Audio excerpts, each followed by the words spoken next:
আসসালামু আলাইকুম বন্ধুরা, এ ব্লগসে আপনাদেরকে আবারও স্বাগত জানাই।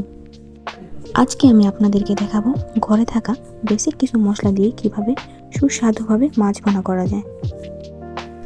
তাহলে চলুন দেখে নিই কী কী মশলা ব্যবহার করেছি আমি আমার এই মাছ ভুনাতে। প্রথমে একটি রুই মাছকে বড় বড় টুকরা করে তার কয়েকটি পিস খুব সুন্দর করে ধুয়ে নিয়েছি। এবার এর মধ্যে পরিমাণ মতো আদা বাটা, রসুন বাটা,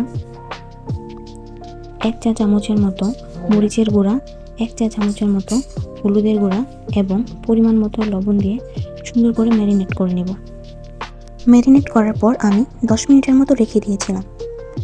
হয় কি মশলাগুলো সুন্দর করে মাছের ভেতর ঢুকে যায়। আপনাদের হাতে সময় কম থাকলে আপনারা সাথে সাথে মাছগুলোকে ভেজে নিতে পারেন, সমস্যা নেই।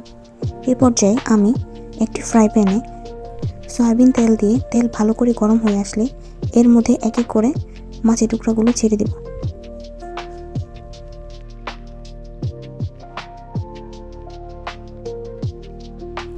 মাছগুলোকে সুন্দর করে উল্টে পাল্টে ভেজে নিতে হবে যাতে মাছের দুই সাইড খুব সুন্দর করে হয়ে যায়। চুলার আঁচ মিডিয়ামে রেখে মাছগুলোকে ভাজলে মাছগুলো সুন্দর ভাজা হয়, কালারটা খুব সুন্দর আসে। আমার মাছ ভাজা শেষ, আমি এবার মাছগুলোকে নামিয়ে রাখবো।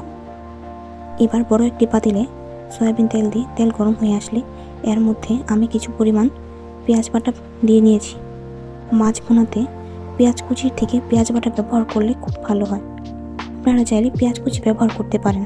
এরপর এখানে আমি আগে থেকে আদা আর রসুন বাটা অল্প পরিমাণ পানি দিয়ে মিক্সড করে রেখেছিলাম, সেটাই দিয়ে দিলাম। এবার এর মধ্যে আমি পরিমাণ মতো মরিচের গুঁড়া, হলুদের গুঁড়া আর পরিমাণ মতো লবণ একসাথে পানি দিয়ে মিশিয়ে ভেজে রাখা পেঁয়াজের পেস্টে দিয়ে দিয়েছি। এ পর্যায়ে এখানে আমি একটা টমেটো ব্যবহার করেছি, এটা তরকারির কালারটা খুব সুন্দর করে। এবার ভালো করে নেড়ে চেড়ে মশলাটা সুন্দরভাবে কষিয়ে নিতে হবে। মশলা সুন্দরভাবে কষানোর পর এর মধ্যে অল্প পরিমাণ পানি ব্যবহার করব। মশলার পানি সুন্দরভাবে মিশিয়ে আমি 5 মিনিটের মতো ঢাকনা দিয়ে ঢেকে দেব।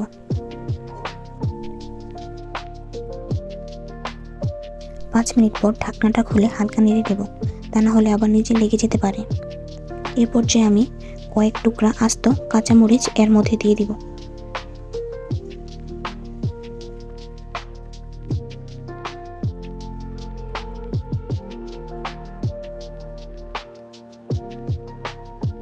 এবার এর মধ্যে আগে থেকে ভেজে রাখা মাছের টুকরাগুলোকে ছেড়ে দেব।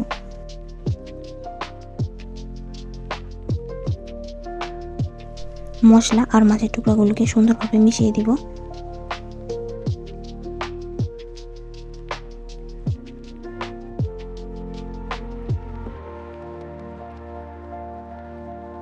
এইবার এখানে অল্প একটু পানি দিয়ে 5 মিনিটের মতো জাল দিয়ে নেব। 5 মিনিট পর এইখানে আমি কিছু পরিমাণ ধনেপাতা ব্যবহার করেছি।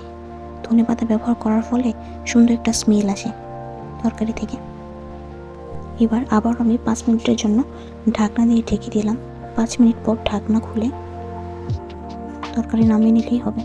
তৈরি হয়ে গেল সুস্বাদু রুই মাছের ভুনা। আমি এখানে যেসব মশলা ব্যবহার করেছি সেইগুলো সাধারণত সবার ঘরেই থাকে। এইভাবে আপনারাও একবার মাছ ভুনা করে দেখেন, সবাই আঙুল চেটে পুটে খাবে।